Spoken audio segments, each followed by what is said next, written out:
concurseiros de todo o Brasil! Vamos começar nossa terceira aula para o concurso da Prefeitura de Timon, específico para os cargos de agente de trânsito e guarda municipal. Então, se você ainda não assistiu nossas duas primeiras aulas, vai lá, corre no nosso canal e assiste. E na aula de hoje, concurseiros, iremos estudar matemática básica, raciocínio lógico e matemática financeira, fazendo uma grande revisão para você gabaritar nas questões de matemática desta prova. Então, concurseiros, não se esqueçam de se inscrever no nosso canal e curtir esse vídeo, porque isso nos ajuda muito a fazer mais vídeos gratuitos para vocês. Bons estudos! Então, o primeiro assunto que consta no edital de vocês, de guarda municipal e agente de trânsito, é a matemática básica falando sobre conjuntos numéricos. Vamos falar o conceito de números naturais. Conforme vocês estão vendo nessa imagem, fica bem mais fácil vocês entenderem sobre a lógica dos conjuntos. Números naturais são todos aqueles números positivos. E eu vou ter o 0, o 1, o 2, o 3, o 4, o 5 e por aí vai. Já o números inteiro, que está aí na cor azul, nesse círculo que vocês estão vendo no vídeo de vocês, ele é representado pela letra Z e possui os números naturais e os números inteiros. Números inteiros negativo, no caso, que seria o -3, o -2, o -1, o 0, o 1, o 2, o 3, o 4 e por aí vai. Os números racionais, que é representado pela letra Q, são os números naturais, inteiros, decimais, fracionários, além das dízimas periódicas. Aí eu posso ter um conjunto de -2, -1, -1,23, -1, 0, 1, 2, 3, 4, 5 e por aí vai. Os números reais é representado pela letra R maiúscula e no vídeo de vocês podem verificar aí que é esse círculo bem grande, esse círculo de cor amarela. Ele compõe os números naturais, inteiros, racionais e irracionais. Já o grupo dos números irracionais é esse círculo bem pequenininho rosa, mais acima. Ele compõe números que são dízima não periódica, que não possui repetição de números após a vírgula. E a gente já estudou nas suas aulas anteriores do nosso curso a diferença entre dízima periódica e dízima não periódica. E por fim, nós temos números complexos, que são esse com a expressão C maiúscula, e compõem todos os números naturais, inteiros, racionais, irracionais e reais. E mais adiante, no edital consta que o candidato deve ter o conhecimento básico de operações como adição, subtração, divisão, multiplicação, potenciação e radiciação. Conhecimentos esses que a gente estuda lá no ensino fundamental, ensino médio. Então, tranquilidade até aqui. Outro assunto que é cobrado é expressões numéricas. Lembrando a regra básica de expressões numéricas que nós temos ordem de resolução, ou seja, primeiro eu irei responder aqueles problemas de potenciação e radiciação, depois de multiplicação e divisão. E por último, eu resolvo soma e subtração. Nessa mesma lógica, a gente tem que entender que primeiro eu tenho que resolver as operações que estão dentro dos parênteses, depois as operações que estão dentro dos colchetes e, por último, as operações que estão dentro das chaves. Vou botar um exemplo para que vocês possam entender melhor. Botei uma questão bem simples para que vocês possam se recordar de expressões numéricas. Então, pela regra, primeiro a gente respondeu o quê? As questões que estavam dentro do parênteses, né? 12 menos 6 é 6. Depois respondemos as multiplicações, 3 vezes 1, 3. Por quê? Porque nessa conta aqui não tem potenciação e nem radiação. Então, a gente foi logo para a multiplicação. Depois, fizemos a soma das operações que estavam dentro dos colchetes, 6 mais 3, que é 9. E depois somamos as que estavam dentro das chaves, 9 mais 2, 11. Operação simples, só para a gente recordar o que a gente já estudou em aulas passadas, tá? É uma revisão, não vai ser tão complexo como é nossas aulas, mas apenas para que vocês possam se lembrar. Vamos para o próximo assunto agora. E vamos entrar na nossa revisão sobre conjuntos. Primeiro, o que é um conjunto? É o agrupamento de elementos com características comuns, tá? Lembrando que o nome de um conjunto sempre é dado por uma letra maiúscula do nosso alfabeto. O que mais a gente viu nas nossas aulas sobre conjunto, né? Fazendo uma breve revisão aqui para vocês. Pertinência é quando um elemento ele está em um conjunto, dizendo que ele pertence àquele conjunto. Por exemplo, se eu tenho um conjunto A, que tem os números 0, 2, 4, 6 e 8, eu posso dizer que o 2 ele pertence ao conjunto A. Ah, e o número 3 pertence ao conjunto A? Não, ele não pertence. Logo, o símbolo do pertence é o símbolo do E maiúsculo. E o símbolo do não pertence é o símbolo do E com o E cortado, né? Conforme nós já vimos em aula. Mas aí, professora, qual a diferença entre pertinência e inclusão? Lembrando que esse assunto vai cair na prova de vocês e com certeza uma questão vai ter sobre isso, porque muitos candidatos confundem e acabam errando. Então, vamos lá. Pertinência entre elementos, tá? Então, eu vou perguntar se determinado elemento pertence a algum conjunto. Já quando eu estou falando em relação entre dois ou mais conjuntos, eu falo de inclusão. Então, qual o símbolo da inclusão? Quero isso aqui de cor e salteado no dia da prova, tá? Inclusão, o símbolo da inclusão é um C, que significa está contido. Então, quando eu falo que o conjunto A, ele está contido em B, eu boto A, C, B. Quando ele não está contido, eu coloco A, o Czinho, ó, com o tracinho cortando ele, e o B. E, por último, quando o A não contém B, é o A e o C ao contrário e o símbolo do B. Outros conceitos que também serão cobrados na prova de vocês é sobre o conjunto unitário. Como o próprio nome já fala, é aquele conjunto que possui apenas um único elemento. Diferente do conjunto vazio, que ele não possui nenhum elemento. E o conjunto universo é aquele conjunto que é representado por todos os elementos que estão englobados naquele universo. E o símbolo dele é a letra U maiúscula.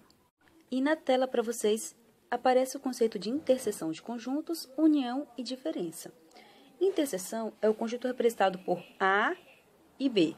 Observem que o símbolo da interseção é como se fosse um U de cabeça para baixo, formado por todos os elementos pertencentes a e B simultaneamente. Já a união é um conjunto representado por A ou B. O símbolo é como se fosse um U mesmo, U, formado por todos os elementos pertencentes a ou B.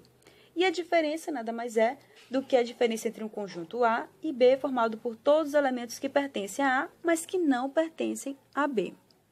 E outra informação importante que vocês devem se lembrar no dia da prova é sobre o subconjunto de um conjunto, que é quando todos os elementos de um conjunto A qualquer pertencem a um outro conjunto B. Então, eu digo que o A é um subconjunto de B, ou seja, A está contido em B. Vamos resolver um problema envolvendo conjuntos. Em uma escola, 92 pessoas gostam somente de samba, 80 gostam somente de rock e 35 pessoas gostam de samba e de rock. Quantas pessoas tem na escola? Vamos para a resolução e vamos ordenar as informações que o texto da questão está nos dando. Então, quantas pessoas gostam somente de samba? 92. E quantas gostam somente de rock? 80. E quantas gostam de samba e rock ao mesmo tempo? 35. Utilizando a fórmula, que é essa que vocês estão vendo na tela de vocês, que é o espaço de A mais B, menos A e B. O resultado dessa questão dá 137 pessoas que tem nessa escola. Próximo assunto é probabilidade. Vamos para aquela revisão básica falando de experimento aleatório, que é aquele experimento que, quando repetido em iguais condições, pode fornecer resultados diferentes, ou seja, são resultados explicados ao acaso. Quando se fala de tempo e possibilidade de ganho na loteria, a abordagem envolve cálculo de experimento aleatório. Já quando eu falo espaço amostral, é o conjunto de todos os resultados possíveis de um experimento aleatório. A letra que representa o espaço amostral é S, e essa é a fórmula básica da probabilidade. E vamos realizar uma questão para recordar esse assunto. A probabilidade de sair um número ímpar na face voltada para cima ao lançar um dado. O S significa quantas possibilidades pode acontecer. Então, pode sair o número 1, o número 2, o 3, o 4, o 5 e o 6. São os números que têm um dado. Mas ele quer somente um número ímpar. Então, eu tenho o número 1, 3 e 5 que podem sair. Eu pego na fórmula P, que é probabilidade, vai ser igual o N, que é o número de possibilidades, sobre o número total de possibilidades. 3 dividido por 6 é 1/2, que é igual a 0,5 ou 50%. Outro assunto que tem no edital de vocês e que vimos em aula é sobre análise combinatória, que é a parte da matemática que desenvolve meios para trabalharmos com problemas de contagem.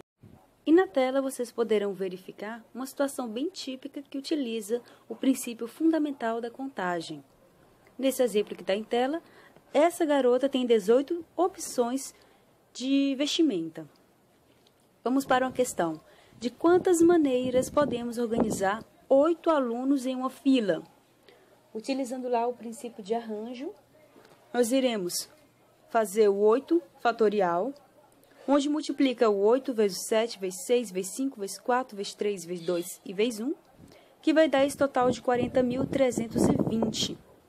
Já, quando a gente estiver falando em anagrama, nós iremos fazer o quê? Iremos pegar essa palavra galo, conforme essa questão, ó, quantos anagramas podemos formar com a palavra galo? São quantas palavras eu posso ter de acordo com essas letras. Eu posso ter O-L-A-C, L-O-C-A, cola, posso ter diversas formações de outras palavras através da palavra galo. Então, ou seja, nós temos 24 anagramas com a palavra galo. Outro assunto que tem no nosso edital é sobre lógica. E essa tabela que vocês estão vendo é a tabela do I. E o sinal do I é como se fosse um chapéuzinho. Na tabela I, quando for verdade com uma verdade, é uma verdade. Nos demais casos, todos é falso.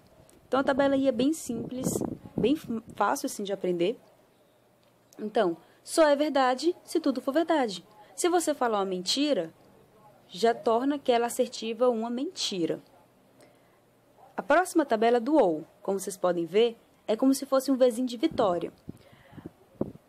Na tabela OU, só é mentira se você falar duas mentiras. Então, se você falar uma verdade com uma mentira, ou uma mentira com uma verdade, ou duas verdades, é uma verdade. Mas se você falar duas mentiras no OU, já é uma mentira. Esse daí é o se então, o mais cobrado em concurso. No se então, tudo é verdade, com exceção de uma. Quando você fala uma verdade com uma mentira, é uma mentira. Então, marque e faça um print dessa tela, tá? É um dos mais cobrados em concurso. A próxima é o se somente se. O se somente se é uma bicondicional, ou seja, só vai ser verdade se for uma verdade com uma verdade ou uma mentira com uma mentira. Nos demais casos, sempre vai ser uma mentira.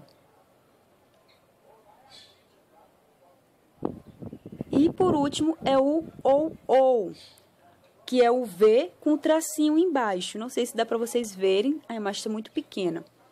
No ou, só é verdade quando for uma verdade com uma mentira ou uma mentira com uma verdade. Nos demais casos, será uma mentira. E vamos relembrar o conceito de negação de uma proposição simples. Bem tranquilidade, tá?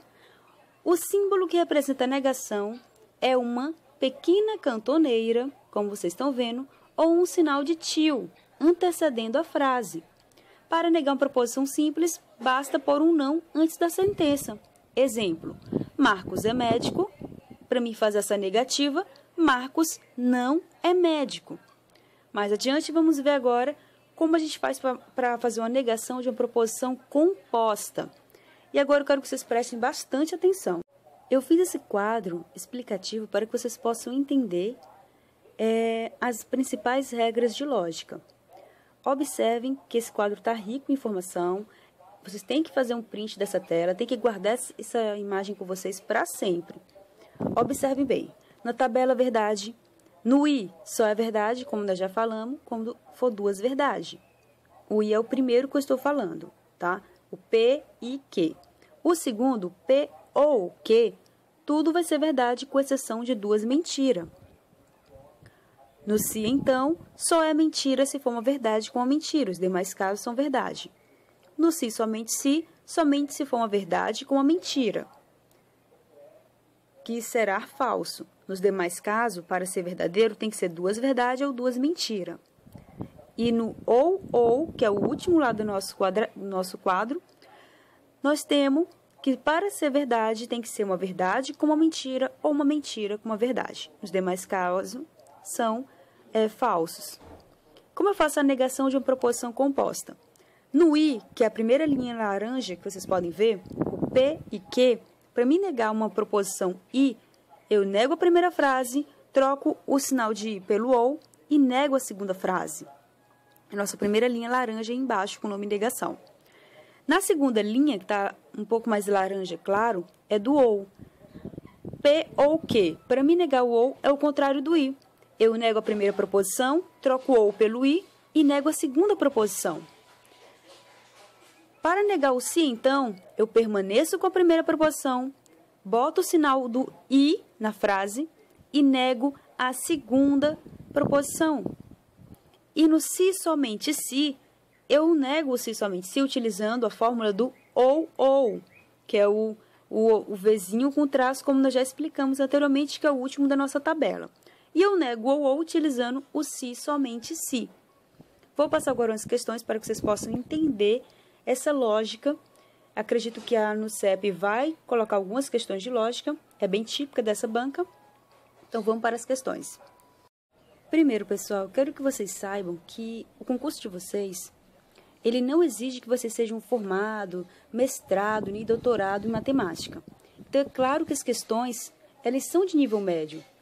Eles querem, por exemplo, quem está fazendo para agente de trânsito, eles querem que a pessoa que vai exercer essa função tenha mais conhecimento em trânsito.